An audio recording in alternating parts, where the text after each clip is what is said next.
There are still no answers about how exactly Freddie Gray suffered the fatal spinal cord injury while in police custody. 6 officers have been suspended. That includes the 3 initial officers on bicycles, the driver of the transport van, and 2 other officers. NBC's Kurt Gregory has more. They gather in churches. We come to call on Him who is in charge of this whole universe and to ask Him that He would bless the city of Baltimore in a very critical hour. And at City Hall in Baltimore, pressing for answers. Justice for Freddie! Following the death of Freddie Gray. The 25-year-old died Sunday, 1 week after suffering a severe spinal injury while in police custody.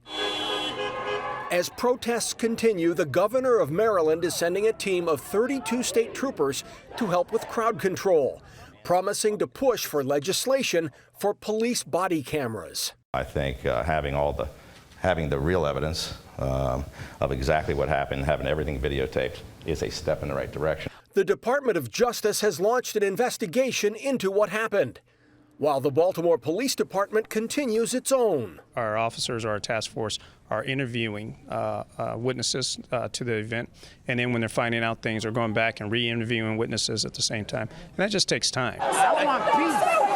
I want to be able to help. Peace and resolution that may only come when the investigations are complete. Governor Hogan has asked the medical examiner's office to expedite Gray's autopsy report. Both the Justice Department and separately the Police Department are still investigating the incident. The calls for legislation for police body cameras are increasing. A prayer vigil for the city of Baltimore, the state of Maryland, and the family of Freddie Gray was held on Thursday. We will be here to speak truth to the powers of this city that have the resources but lack the will to move Baltimore from 2 cities separate and unequal to 1 city in which all have the opportunity to grow and flourish. Gray will be laid to rest on Monday. Joining me now is Paul Henderson, veteran prosecutor and legal analyst. Also, Dr. Peniel Joseph, professor of African American Studies at Tufts University, and Dr. James Peterson, MSNBC contributor and director of Africana Studies at Lehigh University. Mr. Henderson, let me turn to you first. The one thing Baltimore police has not addressed is why they chased Freddie Gray to begin with. How will this impact the investigation? Well, we've heard from the attorney from the police union, which talked about citing case law that allows them to engage a suspect. And really, here's the problem. What they're referencing is a Supreme Court case. It's United States versus Jones, which talks about being able to engage an unprovoked suspect in a high crime area. But here's the problem with that. One, that speaks to reasonable suspicion to detain and not probable cause to arrest. And in this case, we have an arrest. So it's going to be very important that we understand if he did have a knife, when they did have the knife, if that was enough to arrest him, because knives aren't necessarily enough to arrest an individual per se. People are demanding for justice, people are demanding change, but they can't ask for any of those things until we get more information. And the other thing that I just want to point out very quickly is who defines a high crime area? Because in a densely populated city like Baltimore or Chicago or New York or Los Angeles, the entire city is considered a high crime area if you're just basing it on police reports where crimes have been committed. So really what we need is more information, and that's one of the reasons that people are so frustrated in this situation, because we're just not getting information from police reports, from autopsies, from any of the officials that are engaged in the investigation to the public. All critical matters, to be sure. Dr. Joseph, The Guardian is reporting one arresting officer's alleged pattern of violence. We contacted the officer for a response. Representatives have not returned our call. Does this story matter in this case? Does it make a difference? Does it shade it in any way? Well, no, absolutely. I think one of the biggest things we're seeing here, Doc, is mass surveillance leads to mass arrests, leads to mass incarceration. leads to mass violence and brutality and all these strings of killings that we're seeing of black women and men all throughout the country. The fact that this officer has a history, potentially, of physical brutality against citizens should be noted. But I think the larger framework right here and why so many people are protesting, and we've seen these Black Lives Matter protests all across the country, is the fact that we have a criminal justice system that is not working for African Americans. The president, the White House task force, had 66 recommendations. Those were all well and good, and I've read that report, but they don't go far enough in terms of to stop the surveillance of these so-called high crime areas, which is really becoming, there's a police tourism industry right here, turning our neighborhoods into hunting grounds where on the notion of high crime, they're able to arrest, incarcerate, brutalize, and at times execute African Americans. Wow, that's pretty dismal and pretty distressing, to be sure. Dr. Peterson, the Baltimore Police Union says they are concerned about the protest's tone. Is this the right consideration to have in the midst of the extraordinary catastrophe and chaos we see going on there? Absolutely not. All Baltimore municipal officials should be focused on figuring out the ways in which to get their police forces to conduct themselves in a way that doesn't end up in the ending or the murder of black people. And in fact, police departments across this nation need to be taking that serious account. I take issue with folks who talk about protesters being peaceful when the issue for protesters is that law enforcement is murdering people. So if we're concerned about violence in our communities, we've got to direct it at the source of some of that violence. And as my colleagues on the panel have just talked about, unfortunately, this is too widespread right now. One of the things that's interesting to think about here, Doc, is, you know, the law enforcement is now in Baltimore is trying to say that maybe something happened in the vehicle. But Joy Reid on this network and other folk are starting to talk about the possibility of the actual fatal injury occurring prior to him being placed in the vehicle.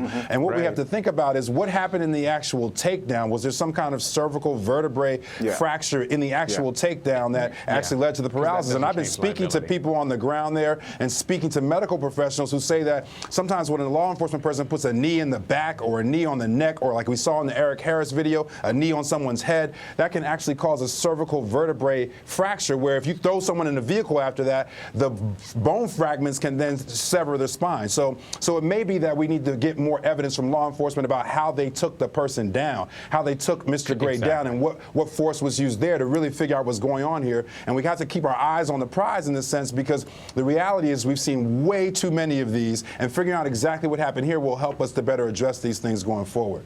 No question about it. Attorney Henderson, is it an irony involved here? This is the last day of service for the exiting Attorney General Eric Holder, who gave his goodbye speech today. Is there some great irony? We're still dealing with this even as Eric Holder is exiting and Loretta Lynch is coming in. I don't look at it as irony, because the foundation that Mr. Holder has laid for us by trying to establish an example and a model for local law enforcement to follow with his 21st century policing is exactly being addressed in this situation here. And one of the things that the Attorney General has done was tour the country and talk with local jurisdictions about what models they should be following, those that addressed reducing racial profiling and eliminating bias in local policing. And so I don't think that Loretta Lynch, and I'm grateful that she has finally been confirmed, when she comes in, is going to change that agenda. And what I think is going to happen is that we will see a continuation of that model being spread around the rest of the country, specifically in Baltimore, as these independent investigations are going on, because again and again, we're seeing local law enforcement be challenged when there are incidents with outside independent review from state agencies and federal agencies, and it's very clear, at least from the federal level, what they expect of local law enforcement to address these situations that keep coming up again and again and involve interactions that end up in homicide with African American men and law enforcement. That just has to stop, and hopefully this is the conversation that moves this nation in that direction, again, with many of the other incidents that we've seen over the past few months and years. Right. No question about that. Dr. Joseph, what's your reaction to the fact that there are more calls for the governor to get further involved? Well, yeah, I think that the governor can get further involved, but I mean, obviously it's a Republican governor there in Maryland. I think one of the biggest things we need is policy right here. And there's too many interactions between the police and community members, and that has to do with the fact that police are incentivized through the war on drugs, through burn DOJ grants and other mechanisms to have this kind of interaction, to pump up their own stats. And the trail of violence that they're leaving behind, it really specifically targets poor African-American communities. Those of us who are middle, upper middle class, have access, we get targeted via racial profiling when we're in predominantly white settings usually. But predominantly African-American communities, like the one I grew up in, New York City, these communities and neighborhoods have become hunting grounds. And African-Americans right now are 28 times more likely to be arrested for drug crimes than they were in 1982, the second year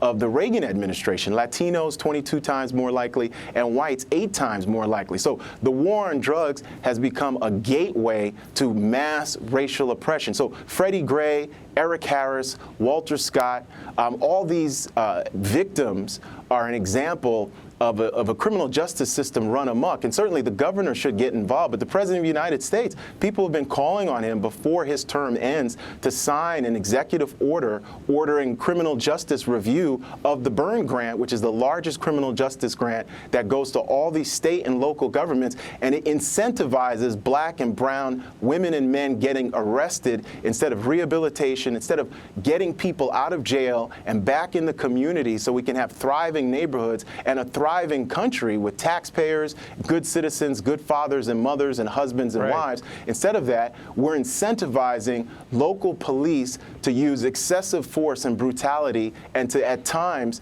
it's leading to the death of African-American men and women. How about that, Dr. Peterson, in light of what Dr. Joseph just indicated here? And he used twice the phrase hunting ground, which means that these people are vulnerable, targets of state authority run amok. Do you think that the 6 officers who have been suspended should receive harsher punishment? I mean, we have to figure out exactly what happened. I'm less a fan of trying to persecute the individual officers and much more interested in figuring out how we get the systemic changes that are required here. And Dr. Joseph is right. When you look at the conflation of mass incarceration, the sort of overly aggressive criminal justice system that we have, and the fact that it's biased and that it targets communities of color that are poor, the consequences of which are devastating in those communities, we have to figure out what are some of the systemic solutions. So yes, some of it's about addressing tactics and practices. Some of it's about rooting out the biases in these departments. But some of it's also about the movement understanding that this is broader than what these individual male cases that rise to the top are. Or not enough of us are talking about Rakia Boyd, right, who was shot sort of in a crossfire, right? And this is a lot of us, not enough of us are talking about Natasha McKinney, who died in police custody under awful circumstances. We have to expand the sort of sense within which we are talking about these issues so that we can capture all the things that are actually going on to get the data to understand how to best address it going forward. That's right, because if all black lives don't matter, no black lives matter. So we have to take into account issues of gender and certainly issues of community and class as they figure out in who we think are worthy victims whose plights and predicaments are to be addressed. Paul Henderson, Peniel Joseph, and James Peterson, thank you so much for your time tonight. Thank you. Coming up, Doc. Adam Sandler's new movie sparks outrage over its cultural insensitivity towards Native Americans. We'll have the details ahead. And later, Louisiana's religious freedom law gets a big boost of support from its governor. The Rapid Response Panel takes on the latest attack on gay rights. Stay tuned.